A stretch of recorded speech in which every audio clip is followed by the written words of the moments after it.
السلام علیکم ورحمۃ اللہ وبرکاتہ۔ صدقہ فطر کے تعلق سے جہاں تک بات کی جائے تو الحمدللہ صدقہ فطر کی فضیلت ہر مسلمان کو پتہ ہے۔ صدقہ فطر نکالنے کی کوشش ہر مسلمان کرتا ہے۔ اس کو پتہ ہے کہ رمضان المبارک میں جہاں پر ہم روزے رکھتے ہیں، نمازیں ادا کرتے ہیں، اسی طرح زکوٰۃ کی ادائیگی کرتے ہیں، وہیں پر یہ چیز بھی ضروری ہے کہ ہم عید الفطر کے دن صدقہ فطر ضرور نکالیں۔ ہم اپنی جانب سے نکالیں، اپنے جو چھوٹے نابالغ بچے ہیں ان کی جانب سے بھی نکالیں۔ عام طور پر صدقہ فطر کے مسائل پورے کے پورے لوگوں کو معلوم نہیں ہوتے ہیں، چند مسائل معلوم ہوتے ہیں اور ان چند مسائل کو ہی سب کچھ سمجھ بیٹھتے ہیں۔ اور خاص بات یہ ہے کہ لوگ جاننے کی فکر بھی نہیں کرتے کہ اس کے آگے اور کوئی آپشن ہے یا آپشن نہیں ہے۔ بات لے لیجئے، صدقہ فطر ادا کیوں کیا جاتا ہے، اس کی ادائیگی کی وجہ کیا ہے؟ جبکہ جو آدمی مالدار تھا، صاحب نصاب تھا، تو آپ نے دیکھا ہوگا کہ اس نے اپنے مال پر سال کے گزرنے کے بعد زکوٰۃ ادا کر دی ہے۔ اسی طرح رمضان میں عام صدقات بھی اس نے ادا کیے ہیں۔ اب یہ خصوصی طور پر صدقہ فطر ادا کرنے کا حکم کیوں دیا گیا ہے؟ کہ آپ نے کبھی جاننے کی کوشش کی ہے؟ اگر آپ جانتے ہیں کہ خصوصی طور پر صدقہ فطر کیوں ادا کیا جاتا ہے تو بہت بہتر بات ہے، لیکن اگر آپ کو پتہ نہیں ہے کہ صدقہ فطر ہمارے اوپر واجب کیوں ہے تو جان لیجئے کہ نبی کریم صلی اللہ علیہ وسلم نے ایک حدیث مبارکہ میں ارشاد فرمایا کہ صدقہ فطر روزے دار کو لغو اور بیہودہ کاموں سے پاک کر دیتا ہے اور مسکینوں کا کھانا ہے، لہٰذا جو شخص عید کی نماز سے پہلے صدقہ فطر ادا کر دے تو یہ مقبول صدقہ ہے، اور جو اس کو نماز کے بعد ادا کرے تو یہ صرف نارملی صدقہ ہے۔ یہاں پر دو باتیں پتہ چلی ہیں۔ پہلی چیز تو یہ کہ صدقہ فطر وہ روزے دار کو لغو اور بیہودہ کاموں سے بچا لیتا ہے۔ مطلب یہ ہے کہ رمضان بھر آپ نے روزے رکھے ہیں۔ اچھا، یہاں پر ایک کنفیوژن لوگوں کا یہ بھی ہوتا ہے کہ جو شخص روزہ رکھتا ہے، جو شخص مکمل مہینے روزہ رکھتا ہے، اس کے لیے ہی صدقہ فطر دینا ضروری ہوتا ہے، جو کہ بالکل غلط خیال ہے۔ صحیح مسئلہ یہ ہے کہ چاہے آپ کے روزے ہوئے ہو یا کسی عذر کی وجہ سے آپ کے روزے نہیں ہوئے، دونوں صورتوں میں آپ پر صدقہ فطر واجب ہوتا ہے۔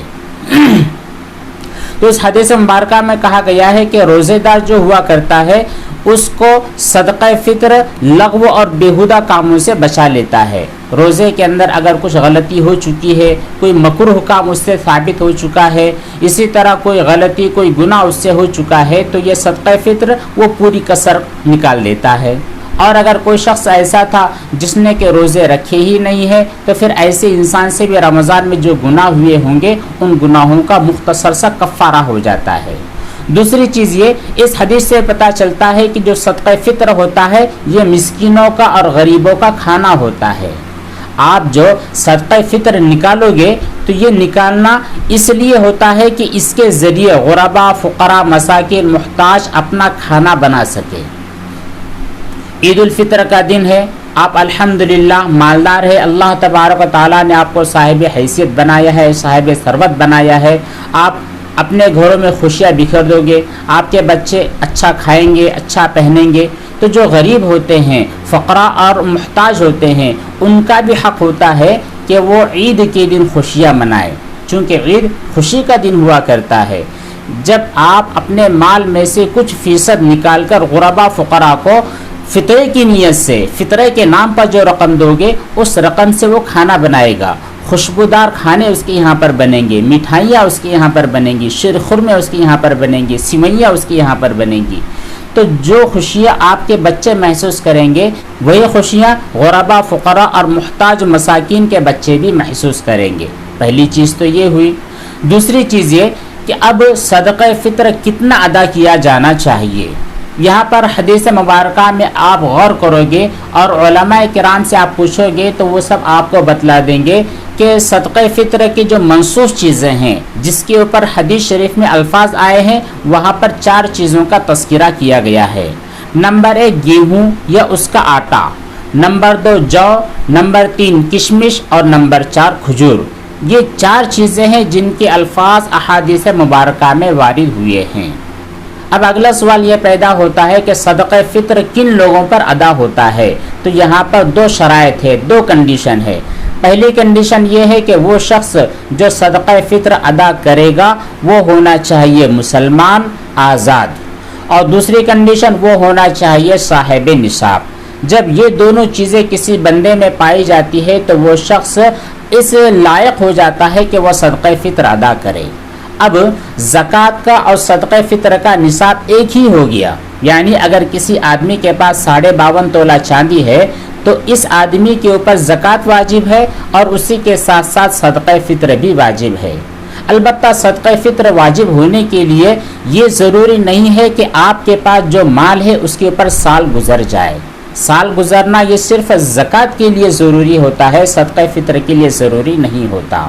اسی طرح صدقہ فطر کے لیے وہ مال بھی ضروری نہیں ہوتا جو آپ کے سامنے بتلائے گئے تھے 4 قسم کے مال: سونا، چاندی، کیش، مال تجارت۔ اگر آپ کے پاس مال تجارت نہیں ہے، آپ کے گھر میں ضرورت سے زائد اتنی چیزیں موجود ہے جن کو اگر اکٹھا کر لیا جائے، جن کا ویلیویشن نکالا جائے تو وہ 52.5 تولہ چاندی کی مقدار کو پہنچ جاتے ہیں، تب بھی آپ کے اوپر صدقہ فطر واجب ہوتا ہے۔ ہاں، زکوٰۃ آپ پر واجب نہیں ہوگی اس لیے کہ زکوٰۃ کا نصاب آپ کے پاس نہیں ہے، البتہ صدقہ فطر آپ کے اوپر واجب ہو جائے گا کیونکہ اس کا نصاب آپ کے پاس موجود ہے۔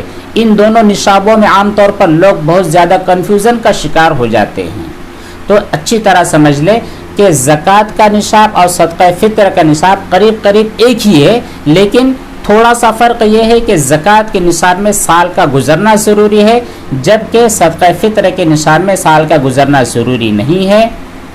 اسی طرح مال نامی یعنی تجارت والا مال ہونا یہ بھی ضروری نہیں ہے۔ آپ کے گھر میں بہت سارا مال اس طرح پڑا ہوتا ہے جو آپ کی ضرورت میں نہیں ہوتا، جس کو آپ استعمال نہیں کرتے، ایسے ہی موجود ہوا کرتی چیزیں، لیکن وہ بڑی قیمتی ہوتی ہے۔ اگر ان تمام چیزوں کو ملا لیا جائے تو 52.5 تولہ چاندی کی مقدار تک اس کی قیمت پہنچ جاتی ہے، تب بھی آپ کے اوپر صدقہ فطر ادا کرنا واجب ہے۔ اب اگلی چیز یہ ہے کہ صدقہ فطر ادا کرنا کب واجب ہوتا ہے؟ تو یہاں پر فکس بات یہ ہے کہ چونکہ صدقہ فطر یہ عید کے ساتھ متعلق ہے، مخصوص ہے، اس لیے عید الفطر کے دن صدقہ فطر ادا کرنا واجب ہوتا ہے۔ جس وقت عید کی صبح ہوتی ہے، فجر کا وقت شروع ہو جاتا ہے، سحری کا وقت ختم ہو جاتا ہے، تو آپ کے پاس اگر اتنا مال ہے جس کی وجہ سے آپ صاحب نصاب ہو جاتے ہو دونوں کنڈیشن میں، جبکہ آپ کے اوپر زکوٰۃ کا نصاب ہے تب بھی، اسی طرح زکوٰۃ کا نصاب نہیں ہے لیکن اتنا مال، اتنی رقم آپ کے پاس ہے جس کی وجہ سے آپ 52.5 تولہ چاندی خرید سکتے ہو۔ دونوں کنڈیشن میں اگر مال آپ کے پاس موجود ہے، فجر کا وقت شروع ہو جاتا ہے، تو اب آپ کے اوپر صدقہ فطر واجب ہو چکا ہے۔ اب صدقہ فطر آپ کو خود اپنی جانب سے ادا کرنا ہے، اپنی نابالغ اولاد کی طرف سے ادا کرنا ہے۔ بیوی کی طرف سے ادا کرنا آپ کے ذمہ ضروری نہیں ہے، بیوی کے پاس جو مال ہے اس مال میں سے وہ ادا کرے گی، لیکن آپ مکمل فیملی ایک ساتھ رہتی ہیں، آپ خود رہتے ہیں، آپ کے 2-3 بچے رہتے ہیں، آپ کی والدہ رہتی ہیں، آپ کے والد صاحب رہتے ہیں، آپ کے چھوٹے بھائی بہن رہتے ہیں، اسی طرح ایک کنبہ آپ ایک ساتھ رہتے ہیں، ایک جوائنٹ فیملی کے اندر آپ رہتے ہیں اور آپ خود مختار ہیں، یعنی پورے گھر والوں کو آپ دیکھتے ہیں، ان کے خرچ وغیرہ کا انتظام کرتے ہیں، تو اس صورت میں اگر آپ سب کی جانب سے صدقہ فطر نکال دیں تو بہت اچھی چیز ہے۔ بہرحال صدقہ فطر ہر آدمی کو اس کے مال میں سے ادا کرنا چاہیے۔ اگر جو چھوٹے بچے ہوتے ہیں، نابالغ بچے ہوتے ہیں اور وہ صاحب نصاب ہے، ان کے پاس بھی اتنا مال ہے کہ اگر وہ بالغ ہوتے تو ان کے اوپر زکوٰۃ فرض ہو جاتی، ایسی کنڈیشن ان کی ہے، یعنی اتنا مال ہے ان کے پاس جس سے وہ 52.5 تولہ چاندی خرید سکتے ہو، تو اس صورت میں ان کے مال میں سے نکالنا ضروری ہے۔ اور اگر غریب ہے، ان کے اپنے اکاؤنٹ کے اندر کچھ رقم نہیں ہے، ان کے پاس کوئی پیسہ نہیں ہے، وہ آپ کی زیر نگرانی پڑ رہے ہیں، تو اس صورت میں آپ کی ذمہ واجب ہے کہ آپ اپنی نابالغ اولاد کی طرف سے صدقہ فطر کی ادائیگی کریں۔ اسی طرح جو والدین ہوتے ہیں تو یہ والدین بھی عام طور پر ہماری کفالت میں ہوتے ہیں، جو گھر کا بچہ ہوتا ہے، بڑا بچہ ہوتا ہے، فیملی کا جو بڑا ممبر ہوتا ہے، تو عام طور پر وہی اپنے بوڑھے والدین کا خرچ اٹھاتے ہیں، تو والدین کی جانب سے بھی آپ صدقہ فطر نکال دیں، بڑی احسان مندی کی بات ہوگی۔ اسی طرح جو بالغ اولاد ہوتی ہے ان بالغ اولاد کا صدقہ فطر باپ کے ذمہ لازم نہیں ہوتا، لیکن چونکہ آپ کو پہلے بتلا دیا ہے کہ ہمارے یہاں پر جوائنٹ فیملی کا سسٹم جو ہوا کرتا ہے، یہاں پر ایک ہی فرد ایک ہی گھر کا ذمہ دار سب کی طرف سے نکال دیتا ہے، تب بھی کافی ہو جاتا ہے۔ اب اگلا سوال یہ پیدا ہوتا ہے کہ عید کے دن آپ کے اوپر صدقہ فطر تو واجب ہو چکا ہے، لیکن نکالو گے کب؟ عیدگاہ جانے سے پہلے نکالو گے یا عیدگاہ سے ریٹرن ہونے کے بعد؟ تو یہاں پر بھی بالکل صاف بات ہے۔ پہلے جیسے حدیث مبارکہ کے حوالے سے آپ کو پتہ چل چکا ہے کہ جو صدقہ فطر ہوتا ہے یہ روزے دار کے جو لغو باتیں ہوتی ہیں، جو اس کی غلط باتیں اس سے سرزد ہو جاتی ہے، اس کا کفارہ ہے، اور دوسری طرف یہ مسکینوں کا کھانا ہے۔ تو جو مسکین ہوتے ہیں وہ کھانا کب کھائیں گے؟ آپ صدقہ فطر نکالو گے، پھر وہ صدقہ فطر کی رقم لے کر غربا فقراء بازار جائیں گے، وہاں سے خرید کر سوئیاں، مٹھائیاں، کھجور وغیرہ لائیں گے اور بنائیں گے، کتنا وقت ہو جائے گا؟ تو ظاہر بات ہے اگر آپ عید کی نماز سے پہلے نکالتے ہیں تو بہت اچھی بات ہے، لیکن عید کے بعد نکالنا یہ اس کا جو فائدہ ہوتا ہے زیادہ فائدہ نہیں ہوتا۔ بہتر یہ ہے کہ آپ عید کی نماز سے پہلے نکالیں، اور اس سے بھی بہتر یہ ہے کہ آپ رمضان میں نکال لیں۔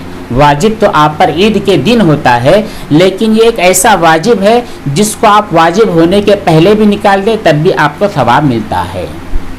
یعنی 1 رمضان سے لے کر 30 رمضان تک اس درمیان میں کبھی بھی آپ صدقہ فطر نکال دیتے ہیں تو آپ کو اتنا ہی ثواب ملتا ہے جتنا عید کے دن صدقہ فطر نکالنے کا ثواب مل سکتا ہے، کیونکہ آپ کی نیت یہ ہے کہ میں جو مال نکالوں گا، میں جو رقم فطرے کے نام پر غربا فقراء کو دوں گا تو یہ اس سے سامان خریدیں گے، اپنی ضروریات کے سامان خریدیں گے، اپنے استعمال کی چیزیں خریدیں گے، کھانے پینے کی چیزیں خریدیں گے، اور عید کے دن ان کی عید خوشیوں سے بھری ہوں گی۔ تو 1 رمضان سے 30 رمضان تک کبھی بھی آپ نکالتے ہیں تو آپ کو اتنا ہی ثواب ملتا ہے۔ بہتر یہ ہے کہ آپ عید سے پہلے ہی نکال لیا کریں۔ ہمارے یہاں پر عام طور پر رواج ہے کہ لوگ دوسرے عشرے میں یعنی 10ویں روزے کے بعد سے صدقہ فطر کی رقم نکالنا شروع کر دیتے، الحمدللہ علی ذالک۔ اب اگلا سوال یہ پیدا ہوتا ہے کہ صدقہ فطر کن لوگوں کو دینا چاہیے؟ تو دیکھیے، جن لوگوں کو آپ زکوٰۃ کی رقم دے سکتے ہیں ان تمام لوگوں کو صدقہ فطر کی رقم بالکل دے سکتے ہیں۔ اب یہاں پر اگلی چیز، بہت سارے لوگ یہ پوچھتے ہیں کہ غیر مسلم اگر ہمارے پڑوسی ہے یا ہمارے ملنے جلنے والے ہیں، ہمارے دوست برادری میں ہے، وہ غیر مسلم ہے، تو ان کو ہم صدقہ فطر کی رقم دے سکتے ہیں یا نہیں دے سکتے؟ تو دیکھیے، جو غیر مسلم احباب ہوتے ہیں، آپ کے پڑوسی ہوتے ہیں، آپ کے دوست وغیرہ ہوتے ہیں، تو انہیں صدقات واجبہ آپ نہیں دے سکتے۔ جیسے زکوٰۃ کی رقم، یہ زکوٰۃ کی رقم آپ غیر مسلم لوگوں کو نہیں دے سکتے۔ اسی طرح غیر مسلم حضرات کو صدقہ فطر بھی نہیں دینا چاہیے، کیونکہ وہ اس کے حقدار نہیں ہے۔ اس کے حقدار ہے مومن لوگ جو مسلمان ہوتے ہیں، ان مسلمانوں کے اندر جو غربا فقراء محتاج وغیرہ ہوتے ہیں ان لوگوں کو دینا چاہیے۔ ہاں، اگر آپ غریبوں کی مدد کرنا چاہتے ہیں جو کہ غیر مسلم ہو تو ان کا تعاون آپ نفلی صدقات سے کر سکتے ہیں، ایسے گفٹ کے ذریعے کر سکتے ہیں۔ البتہ انہیں زکوٰۃ کی رقم نہیں دے سکتے، فطرے کی رقم نہیں دے سکتے۔ اسی طرح وہ مال جو آپ نے اپنے اوپر لازم کر دیا ہے، مثال کے طور پر آپ نے کہا تھا کہ اگر میں یہ کام کر لوں، اللہ تعالیٰ میرا یہ کام کروا دے تو میں 50 روپیہ صدقہ دے دوں گا، تو یہ آپ پر واجب ہو چکا ہے۔ ایسا واجب صدقہ بھی آپ غیر مسلم کو نہیں دے سکتے۔ اب اگلا سوال یہ پیدا ہوتا ہے کہ صدقہ فطر میں کتنی چیزیں ادا کرنی چاہیے، کن کن چیزوں کو ہم ادا کریں گے تو ہمارا صدقہ فطر صحیح ہو جائے گا؟ تو حدیث مبارکہ پر جب نظر ڈالتے ہیں تو اس میں کل 4 چیزیں ملتی ہیں۔ پہلی چیز گیہوں یا اس کا آٹا، دوسری چیز جو، تیسری چیز کشمش، اور چوتھی جو چیز ہے وہ ہے کھجور۔ ان 4 چیزوں کو اگر ادا کرتے ہیں یا ان 4 چیزوں کے رقم کو آپ ادا کرتے ہیں فی کس، ایک مرد ایک عورت کے حساب سے، تو آپ کا صدقہ فطر ادا ہو جاتا ہے۔ گیہوں کتنا نکالنا ہوگا؟ اگر آپ گیہوں یا اس کا آٹا نکالنا چاہتے ہیں تو 2.25 کلو نکالنا ہوگا۔ اسی طرح جو، کشمش اور کھجور، ان تینوں چیزوں کا ادا کرتے ہیں تو 3.5 کلو کے اعتبار سے آپ کو ادا کرنا ہوگا۔ اگر آپ گیہوں مارکیٹ سے گیہوں خرید کر لا رہے ہیں اور وہی غربا فقراء میں تقسیم کر رہے ہیں تو ضروری ہے کہ وہ گیہوں 1.25 کلو ہو. بہتر یہ ہے کہ 1.25 سے بڑھا کر 2 کر لیا جائے. اسی طرح جو کشمش یا کھجور یہ تینوں چیزیں صدقہ فطر میں دے رہے ہیں تو ضروری ہے آپ کے لیے کہ اگر بازار سے آپ کھجور خرید کر دے رہے ہو تو 3.5 کلو ہو. لیکن اگر آپ کھجور نہیں خرید رہے ہیں, کشمش اور جو نہیں خرید رہے ہیں, اس کی قیمت دینا چاہتے ہیں تو پھر بازار کے ویلیو کے اعتبار سے ان کی قیمت ادا کرنا ہے. اب یہاں پر ہمارے معاشرے کی ایک بڑی غلط فہمی یہ ہے کہ ہم لوگوں نے اپنے لیے صدقہ فطر کو صرف گیہوں کے ساتھ خاص کر لیا ہے. کیا چھوٹا, کیا بڑا, کیا غریب, کیا امیر, کیا درمیانی درجے کا, ہر آدمی سے آپ سوال کرو بھائی آپ نے صدقہ فطر ادا کر لیا, تو پہلے وہ پوچھتے ہیں کہ مولانا ذرا بتلا دیجئے صدقہ فطر کا ہمارے یہاں پر ریٹ کیا طے ہوا, اور مولانا بھی کہہ دیتے ہیں کہ 50 روپیہ طے ہوا ہے. بھائی مولانا نے اس اعتبار سے کہا ہے کہ یہ سب سے کم ریٹ ہے.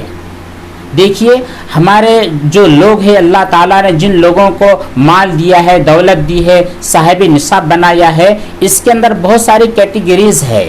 اس کے اندر ABCD اس طرح کے درجات بندی ہو سکتی ہے. کوئی آدمی اتنا مالدار ہے, اتنا زیادہ مالدار ہے کہ اگر وہ اپنی فیملی کے ہر ممبر کا صدقہ فطر جو سے نکالے گا یا کھجور سے یا کشمش سے نکالے گا تو اس کے مال میں ذرہ برابر بھی کمی نہیں آئے گی. اگر آپ حساب لگا لیں, مثال کے طور پر کھجور, بہترین جو کھجور آتی ہے ہمارے مارکیٹ میں تو 3.5 کلو اگر ہم خریدنے جائیں گے تو 1200-1500 روپے, 1800, 2000 روپے تک ہم بہترین کھجور 3.5 کلو خرید سکتے ہیں. اسی طرح جو اور کشمش ہم خریدنا چاہیں تو 1000 روپے, 1200 روپے, 900 روپے, مختلف قیمتوں کے اعتبار سے کمی زیادتی کے ساتھ اپنے علاقوں کی چیزوں کو دیکھتے ہوئے جو کشمش اور کھجور آ جاتے ہیں جن کا ریٹ 900 سے لے کر 2000 تک ہو سکتا ہے. اب الحمدللہ میں دیکھ لوں اپنی فیملی کے اندر, میرے مال کے اندر کہ الحمدللہ اللہ تعالیٰ نے مجھ کو اچھا خاصا مال دیا ہے. میں نے زکوٰۃ کے نام پر 10 لاکھ روپے لوگوں کو ادا کر دیے ہیں. اب صدقہ فطر کی جب باری آئے گی تو میں گیہوں کی طرف کیوں بھاگوں؟ دیکھیے صدقہ فطر ہم کیوں نکال رہے ہیں, یہاں پر 2 چیزیں ہیں. پہلی بھی آپ کو بتلائی گئی, پہلی تو آپ کے روزے میں جو کمی ہو گئی تھی اس کمی کو پورا کرنا ہے. دوسری چیز جو غربا فقراء مساکین ہے ان کا تعاون کرنا ہے, ان کو کھانا کھلانا ہے.